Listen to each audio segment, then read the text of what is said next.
तो लगातार बहन जी तीखे प्रहार कर रही थी अपने भाषण में। उन्होंने समाजवादी पार्टी को भी निशाना बनाया। उन्होंने बसपा के शासनकाल का जिक्र करते हुए कहा कि हमने सभी को समान विचारधारा के साथ में सबके लिए काम किया। कहा कि भारतीय जनता पार्टी को केवल मुस्लिम आरोपी ही दिखते हैं और उनको ये लगता है कि जो मुस्लिम वर्ग में जो कुछ अपराधी हैं उन्हीं को वो आरोपी दिखते हैं और अन्य वर्ग के आरोपी जो है उनको नहीं दिखते हैं।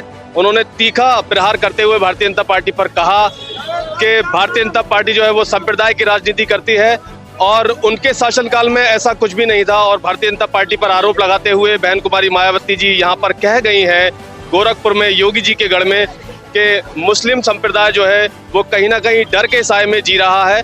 और कई गंभीर आरोप उन्होंने लगाए हैं भारतीय जनता पार्टी के ऊपर। उन्होंने कहा है कि नौकरियों में बहुत कमी है, रोजगार बिल्कुल नहीं है, लोग भूखे मरने को खड़े हैं, लेकिन भारतीय जनता पार्टी केवल बुलडोजर और जेसीबी की बात करती है, लोकतंत्र और कानून की बात बिल्कुल नहीं करती है।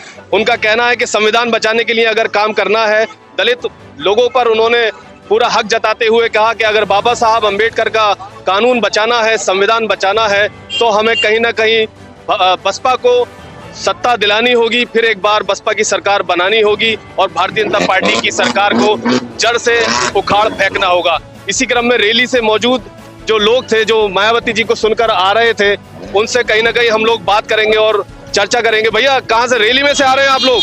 रैली में से आ रहे हैं, सुनिए बात सुनिए।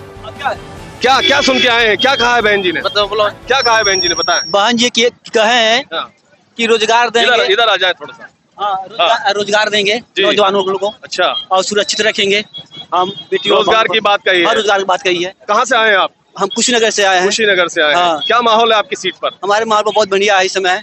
लगता है कि बसपा की सीट जीतेगी? हाँ, जीतेगी। योगी जी का गढ़ है, 9 विधानसभा पर चुनाव है, लगता है कि प्रभाव पड़ेगा बहन जी के आने से? देखिए बहन जी से प्रभाव पड़ेगा। बहन जी से प्रभाव पड़ेगा।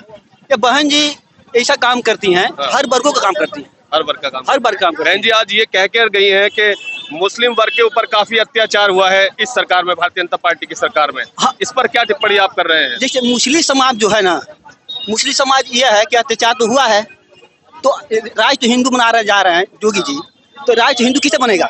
मतलब कॉन्स्टिट्यूशन पर। हाँ, कॉन्स्टिट्यूशन पर हमला है। राष्ट्र हिंदू के राष्ट्र बनाया जा रहे हैं, तो बेरोजगारी हो जाएगी, हमारे हिंदुस्तान में गरीबी हो जाएगी, तो राष्ट्र हिंदू बन जाएगा।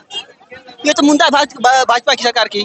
भारतीय जनता पार्टी की नीति है कि वो कहीं ना कहीं बाबा साहब अम्बेडकर के संविधान को वो ये बात कह रही है मायावती जी कि अगर उसे बचाना है तो उनकी पार्टी को सत्ता में लाना होगा। इस बात से सहमत हैं? हाँ, बाबा जी एकदम जो संविधान लाए बाबा जी अम्बेडकर जी, वो विधानसभा को ये खत्म करना चाहते हैं।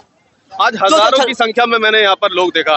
मतलब मैं बाहर से आया हूँ, मुझे उम्मीद नहीं थी कि इतनी बड़ी रैली गोरखपुर के अंदर, जहाँ पर मुख्यमंत्री योगी आदित्यनाथ खुद चुनाव लड़ रहे हैं, अन्य वर्ग यहाँ पर मौजूद है और आएगा।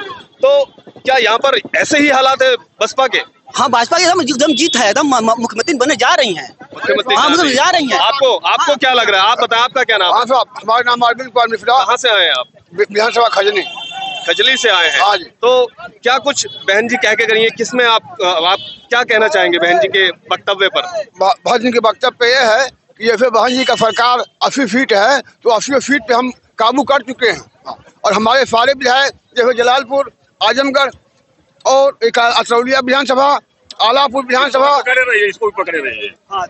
आलापुर विधानसभा और हमारा खरीनी विधानसभा, पनेरा, निचलौल, चौरा, सब सीटों पे हम जीत रहे हैं। आपका क्या नाम है? नेताजी राम आशीष माथुर जी, ये बताइए कि संविधान पर बहन जी जिक्र करके गई हैं। वो कह रही है कि अगर भारतीय संविधान को बचाना है तो बसपा को लाना है। तो इसका मतलब ये है कि इस शासन में, उत्तर प्रदेश में जो भारतीय जनता पार्टी की सरकार है, क्या कॉन्स्टिट्यूशनल हमले हुए हैं? क्या संविधान पर कुछ हमले हुए हैं?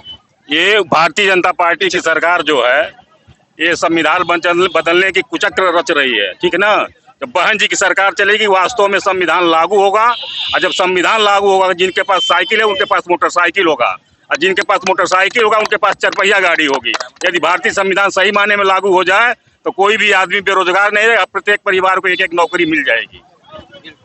क्या सोचकर आए थे कि बहन जी क्या कुछ कहेंगी? अक्सर बहन जी अपने भाषणों में योजनाओं का जिक्र नहीं करती हैं, लेकिन आज हमने गोरखपुर में देखा है कि कई सारी योजनाएं गिनाकर बहन जी गई हैं, कई सारे वादे जनता से कर गई हैं। बहन जी जो कहती हैं वो करके दिखाती हैं।